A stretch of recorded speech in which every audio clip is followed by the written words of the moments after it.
मैंने खान साहब से पूछा असेंबलियों में वापस जाने की कोई बात हो रही है, तो उनका जवाब ये था कि सवाल ही नहीं पैदा होता। जब इस्तीफे दिए जाएंगे तो इनको लग समझ जाएगी, प्रेशर बिल्ड नहीं होगा पीडीएम पे जो खान साहब चाहते हैं, काम पे टांग रही हैं। और खान साहब ने कहा कि हम इस करप्ट सिस्टम का हिस्सा नहीं रह सकते हैं। पीटीआई के पास ऑप्शंस बेशुमार हैं।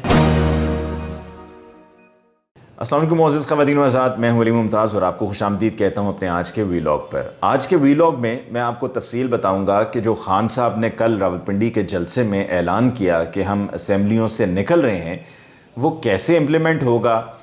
अपोजिशन के पास पंजाब में और केपीके में क्या क्या ऑप्शंस मौजूद हैं खान साहब के इस फैसले के बाद खान साहब को रोकने के लिए या काउंटर स्ट्रैटेजी लेकर आने के लिए। गवर्नर राज की जो बातें हो रही हैं वो किस हद तक एप्लीकेबल है। राना सनाउल्लाह साहब की तरफ से जो धमकियां दी जा रही हैं उस पर आपको तफसील बताऊंगा। ख्वाजा साद रफ़ीक साहब ने ट्वीट करते हुए कहा कि इस्तीफ़े लेने आए थे, इस्तीफ़े देकर चले गए। और इस हद तक खान साहब के इस ऐलान के बाद पीडीएम की गवर्नमेंट परेशान है कि इस बात को भूल ही गए हैं कि हमने खान साहब को ये कहकर काउंटर करना है और ये नैरेटिव बिल्ड करना है कि जी आप तो इस्लामाबाद आ रहे थे, आप इस्लामाबाद नहीं आए। तो ये सारी तफसील मैं आपके सामने रखूँगा और ज़रा पिक्चर वाज़े हो जाएगी आपको कि आने वाले दिनों में, हफ्तों में क्या होने वाला है पंजाब में, केपीके में, और कब तक, मोस्ट इम्पॉर्टेंटली जो सबसे अहम सवाल है कि कब तक जनरल इलेक्शंस होंगे। सबसे पहले तो कल का जो जलसा था इमरान खान साहब का, कामयाब तरीन जलसा था और इस जलसे पर मैं चूँकि ख़ुद भी मौजूद था, आपने इससे पहले के वीलॉग में वो सारी तफसील भी सुनी कि कितनी बड़ी तादाद में लोग वहाँ पर थे, पहुँचना बहुत मुश्किल था। जो मकामी हैं उनको सिर्फ पता है कि किन रस्तों से जाया जा सकता है, लेकिन जो बाहर से लोग आ रहे थे उनके लिए वहाँ पे पहुँचना बहुत मुश्किल था। और यही वजह थी कि बहुत से काफ़िले ऐसे भी थे, और ये खान साहब का कहना बिल्कुल ठीक था जो अपनी तकरीर के दौरान उन्होंने शुरू में ही कहा कि बहुत से काफ़िले ऐसे थे जो टाइम से पहुँच ही नहीं पा रहे थे। हत्ता कि खान साहब की तकरीर शुरू होने तक वो काफ़िले जलसे में शिरकत के लिए नहीं पहुंच पाए थे। और वहाँ पर लोगों का जो जोश था वो आपने देखा, आपने सुना। चाहे कोई बड़ा हो, बुज़ुर्ग हो, ख़ातून हो, बच्चे हों, हर किसी को पता था कि वहाँ पर उनकी मौजूदगी की वजह क्या है। मतलब ज़िंदा लाशें नहीं थीं, बिरयानियों पर लोगों को वहाँ पर लाया नहीं गया था, ठंड थी, लोग फिर भी बहुत तवज्जो से सुन रहे थे। हर किसी की कोशिश थी कि खान साहब को एक नज़र देखा जाए, स्पीकर्स जहाँ पर हैं उसके करीब रहा जाए ताकि खान साहब की तकरीर को सुना जा सके। और बच्चों को भी अगर पूछा जाए, जो कि मैंने कल पूछा भी, तो उनको भी पता है कि खान साहब क्या चाहते हैं, मुल्क में अभी मौजूदा हालात क्या हैं, पीडीएम ने क्या किया, मुल्क की मईशत कहाँ पर खड़ी है। ये वो तमाम मालूमात हैं जो एक बच्चे को भी पता हैं। और ये वो आगाही है, ये वो शऊर है जो इमरान खान साहब ने दिया है अपनी तकारीर के ज़रिए, अपने जलसों के ज़रिए। अब खान साहब ने आखिर में कल मास्टर स्ट्रोक उनकी तरफ से आया। हमारे बहुत सी सीनियर सहाफ़ी, तज्ज़ियाकारों से भी जब पहले पूछा जा रहा था कि आप क्या समझते हैं कि क्या खान साहब कोई ऐसा बड़ा कदम उठाएंगे, तो मैंने इस जलसे से एक रोज़ पहले जो वीलॉग किया था मैंने उसमें बताया था कि मेरे पास इत्तलात हैं ज़राए से कि खान साहब असेंबलियों को तहलील करने का ऐलान करने वाले हैं। खान साहब ने जब 9 अप्रैल को असेंबलियों से इस्तीफ़े दिए थे और वॉकआउट किया था, तो तब भी पीडीएम का ये कहना था कि जी ये वापस आ जाएंगे। जैसा कि 2014 में पाकिस्तान तहरीक इंसाफ ने कौमी असेंबली से इस्तीफ़े दिए और फिर उसके बाद उस वक्त की गवर्नमेंट थी पीएमएलएन की, वो कामयाब हुई और ख़ान साहब को और उनकी पार्टी के दीगर एमएनएज़ को वापस असेंबलियों में लाने में कामयाब हो गए। लेकिन अब की बार जो पीडीएम की कैलकुलेशन थी, जो असेसमेंट थी, वो बिल्कुल गलत साबित हुई और ख़ान साहब ने जो फ़ैसला किया उस पर अमल किया और उस पर डटे भी रहे। मैंने खान साहब से पूछा असेंबलियों में वापस जाने की कोई बात हो रही है, ये अब से तकरीबन 3-4 माह पहले की बात है, तो उनका जवाब ये था कि सवाल ही नहीं पैदा होता। और आज भी वो उस पर डटे हुए हैं। गो के उनको ये राय पहले भी दी गई है, अब भी उनको ये राय दी जा रही है कि देखिए आपका कौमी असेंबली में वापस जाना ज़रूरी है। इसलिए ज़रूरी है कि जब इलेक्शंस, जनरल इलेक्शंस होंगे तो केयर टेकर सेटअप क्या होगा उसमें अपोजिशन से पूछा जाता है, अपोजिशन की मुशावरत से होता है। अगर आप कौमी असेंबली में आप या आपकी पार्टी का कोई भी बंदा नहीं होगा, चाहे वो 30-40 बंदे ही क्यों ना हो, क्योंकि इस्तीफ़े तो मंजूर नहीं हुए और बड़े सिलेक्टिव इस्तीफ़े मंजूर हुए थे इलेक्शन कमीशन की तरफ से, और फिर उन पर बाई इलेक्शंस भी हुए थे, तो आपसे कंसेंट नहीं ली जाएगी। और अभी वहाँ पर ऑपोजिशन लीडर बनकर बैठे हुए हैं राजा रियाज साहब, तो राजा रियाज साहब वहाँ पर अपनी कंसेंट देंगे और इस तरह से पीडीएम की गवर्नमेंट अपनी मर्जी का केयर टेकर सेटअप लेकर आएगी। दूसरी तरफ खान साहब का ये ऐलान गैर मुतवक्के था, लेकिन बहुत बड़ा ऐलान था, बहुत ही बड़ा ऐलान था। अब सवाल ये पैदा होता है कि इस पर अमल दरामद कैसे होगा। सबसे पहली बात तो मैं यहाँ पर ये वाजे कर दूँ कि पाकिस्तान तहरीक इंसाफ की लीडरशिप को फिल फॉर इस कन्फ्यूजन को ख़त्म करना है जो कि बयानात की सूरत में लोगों को कन्फ्यूज़ किया जा रहा है। मैं आपको यहाँ पर कोट भी कर देता हूँ फवाद चौधरी साहब की ट्वीट के, जिसमें उन्होंने बताया कि जी हमारी पीटीआई की स्ट्रेंथ पंजाब असेंबली में इतनी है, केपीके में इतनी है, बलूचिस्तान में इतनी, सिंध में इतनी और फेडरल में यानी कि कौमी असेंबली में इतनी। तो इस तरह से कुल मिलाकर कोई 550 के करीब नशस्तें बनती हैं।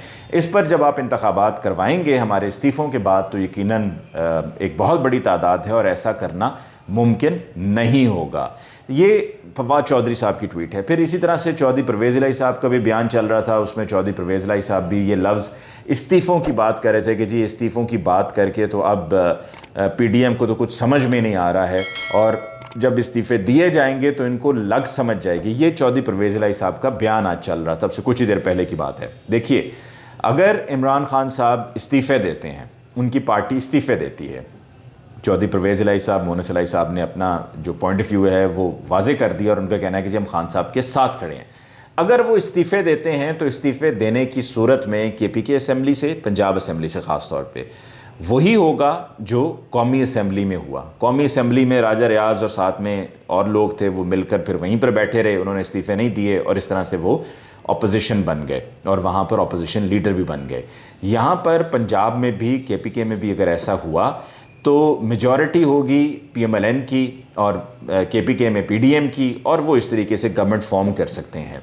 और फिर बाई इलेक्शंस होंगे, यानी कि जो नशस्तें खाली हुई होंगी केपीके में, पंजाब में, बलूचिस्तान में, सिंध में, उनमें बाई इलेक्शंस होंगे।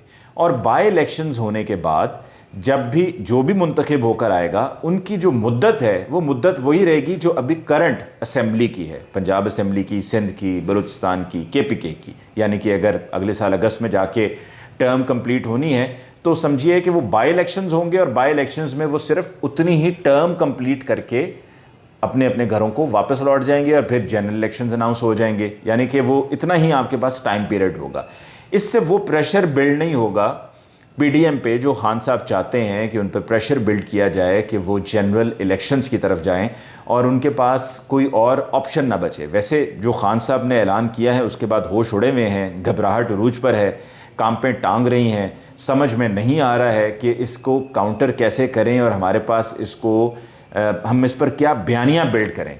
अगर खान साहब असेंबलियों को तहलील कर देते हैं चीफ मिनिस्टर की एडवाइस पर, वो भी कैसे होगा वो भी मैं आपको बताता हूँ। चीफ मिनिस्टर की एडवाइस पर अगर असेंबलियों को, केपीके को और पंजाब को तहलील कर देते हैं तो दोबारा से सिर्फ वो जो फवाद चौधरी साहब अपनी नशिस्तें गिन रहे थे ना, सिर्फ उन नशिस्तों पर नहीं, पंजाब और केपीके की असेंबली डिसॉल्व करने के नतीजे में पूरी पंजाब असेंबली और केपीके असेंबली की जितनी भी नशिस्तें हैं उन तमाम नशिस्तों पर दोबारा से इंतखाबात होंगे और जो भी पार्टी अक्सरियत हासिल करती है वो अक्सरियत हासिल करके पूरे 5 साल के लिए हुकूमत में आएगी, इक़्तिदार में आएगी। यानी कि वो जो असेंबलियों से इस्तीफ़े देने की सूरत में है ना कि आप सिर्फ अगले साल अगस्त तक आप दोबारा से एमपीए बनेंगे और फिर गवर्नमेंट फॉर्म करेंगे, इस सिनेरियो में जो भी पार्टी कामयाब होगी वो 5 साल के लिए हुकूमत बनाएगी और फिर सिर्फ सिंध में और बलूचिस्तान में और कौमी असेंबली के इलेक्शंस रह जाएंगे। तो ये खान साहब के लिए, उनकी पार्टी के लिए बहुत ज़रूरी है कि वो असेंबलियों को तहलील करने की तरफ जाएं और ये जो इस्तीफ़े देने की बातें हो रही हैं इससे कन्फ्यूजन हो रही है। और कुछ बल्कि एमपीएस भी केपीके से इतलात मिली हैं, तकरीबन 4 के करीब एमपीएस हैं, उन्होंने कहा है कि जी हम इस्तीफ़े दे रहे हैं और खान साहब ने कहा कि हम इस करप्ट सिस्टम का हिस्सा नहीं रह सकते हैं। ये कल खान साहब ने अपने जलसे में बयान किया। अब पीडीएम क्या कर सकती है, पीएमएलएन क्या कर सकती है? गवर्नर राज की अगर बात हो रही है तो पंजाब असेंबली का भी सेशन जारी है। चूंकि पंजाब असेंबली का सेशन जारी है तो गवर्नर राज की तरफ वो नहीं जा सकते हैं। दूसरी तरफ ये कि अगर तहरीक अदम एतमाद, क्योंकि राना सनाउल्लाह साहब की तरफ से धमकी दी गई है कि जी हम तहरीक अदम एतमाद की तरफ चले जाएंगे, अगर वो तहरीक अदम एतमाद की तरफ जाएंगे तो तहरीक अदम एतमाद आपको जमा करवाने के लिए या उस तरफ जाने के लिए आपको 186 आपको चाहिए मेंबर्स पंजाब असेंबली में। अब अगर आप कहते हैं जी हम बंदे तोड़ेंगे और वो तादाद पूरी करेंगे, तो वो बंदे तोड़ने वाला मामला हो नहीं सकता। सुप्रीम कोर्ट की जजमेंट है इस पर, और पार्लिमानी पार्टी, और इसी तरह से पीटीआई ने अपनी गवर्नमेंट भी दोबारा पंजाब में फॉर्म की थी। सुप्रीम कोर्ट में चीफ जस्टिस उमर अता बंदयाल साहब की सरबराही में 3 रुकनी बेंच ने फैसला दिया था कि जो पार्लिमानी पार्टी के सरबराह और पार्लिमानी पार्टी के अहकामात और उनके फैसले और उनकी डायरेक्शन से अगेंस्ट जाएंगे तो वो तो वोट ही नहीं काउंट होंगे। तो लिहाजा अगर पीडीएम और पीएमएलएन ये कह रही है कि जी हम तहरीक अदम एतमाद लेकर आएंगे, तो वो तहरीक अदम एतमाद ला ही नहीं सकते हैं। वोट ऑफ कॉन्फिडेंस के लिए कहा जा सकता है और वो एक उनके पास तरीक़ेकार मौजूद है, लेकिन पीटीआई के पास ऑप्शंस बेशुमार हैं। ऑप्शंस पीटीआई की खुली हैं। पंजाब असेंबली का अभी सेशन चल रहा है, और दूसरी तरफ अगर चीफ मिनिस्टर पंजाब के या केपीके के एडवाइस भेजते हैं कि असेंबलियों को तहलील किया जा रही, एडवाइस जाएगी to the governor of the province, KPK में जाएगी जो अभी JUIF से गवर्नर बने उनको, और इधर पंजाब में बलीगो रहमान साहब को जाएगी जिनका ताल्लुक PMLN से है। अब वो उसको रोक कर अगर बैठ जाते हैं फिर क्या होगा? अगर वो रोक कर बैठेंगे तो 48 घंटे का टाइम है, अगर उसके अंदर उन्होंने उस पर अमल दरामद ना किया तो ऑटोमेटिकली असेंबलीज डिज़ोल्व हो जाएंगी। सो पाकिस्तान तहरीक इंसाफ के लिए विन विन सिचुएशन है कि अगर वो असेंबलीज़ को डिज़ोल्व करते हैं तो एक ऐसा समझें कि हिमालय की ऊंचाई जितना प्रेशर बिल्ड हो चुका होगा PMLN के लिए, PDM के लिए, और उनको इलेक्शन, जनरल इलेक्शंस की तरफ जाना ही जाना होगा। उनके पास और कोई सूरत नहीं बचेगी। और अगर PTI की गवर्नमेंट तहलील करने के बाद, दोबारा इलेक्शंस के बाद KPK में और पंजाब में फॉर्म हो जाती है, तो आप ख़ुद सोचिए कि PDM के लिए क्या सिचुएशन क्रिएट होगी कि कौमी असेंबली के इलेक्शन हो रहे होंगे, पंजाब में हो रहे होंगे, KPK में हो रहे होंगे, और गवर्नमेंट जो है उस दौरान गवर्नमेंट होगी पाकिस्तान तहरीक इंसाफ की। एंड आई एम श्योर कि ये इस फैसले की तरफ पाकिस्तान तहरीक इंसाफ जल्द अज जल्द जाएगी, इसमें ताख़ीर नहीं करेगी, और ताख़ीर करने की सूरत में कोई मौका किसी को फराहम नहीं किया जाएगा। एक फैक्टर है जिसमें ये पार्लिमानी पार्टी वाली मैंने बात की, वो फैक्टर ये है कि PMLQ यानी कि चौधरी परवेज़ इलाही और उनके साथ जो उनके कुल मिलाकर पंजाब असेंबली में 10 मेंबरान पंजाब असेंबली हैं, इनको तोड़ा जाए। ये अभी बात चल रही थी 10 अरब 20 अरब कि जरदारी साहब को ये टास्क दिया गया है। आज भी इसहाक डार साहब की और जरदारी साहब की बात हुई है कि शायद इस फार्मूले पर वो जाएं। तो इस फार्मूले पे भी जाने से पहले मोनस इलाही साहब और चौधरी परवेज़ इलाही साहब ने अपना जो पॉइंट ऑफ व्यू है वो वाजे कर दिया, यानी कि वहाँ पर भी कोई गुंजाइश नहीं है। और अभी जो मैंने आपको मिसाल दी ना ये तहरीक अदम एतमाद की कि जी 186 आपको चाहिए बंदे, और आपके तो 176 हैं PMLN के, और उनके साथ पीपल्स पार्टी मिलाकर, इत्तेहादी मिलाकर 176 हैं आपकी, वो रिक्वायर्ड तादाद ही नहीं है।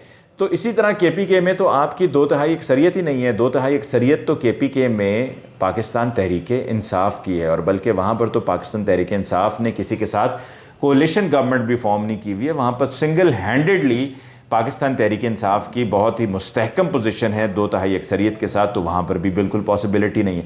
तो बुरी तरह से फंस गए हैं, और ऐसे ऐसे फार्मूले लेकर आ रहे हैं कि जिनको सुनकर सिर्फ इंसान हंस सकता है, इसके अलावा और कुछ नहीं कर सकता। तो गवर्नर आज भी नहीं लग सकता। तहरीक अदम एतमाद की पोजीशन मैंने आपको बता दी कि वो कहाँ पर ये स्टैंड करते हैं।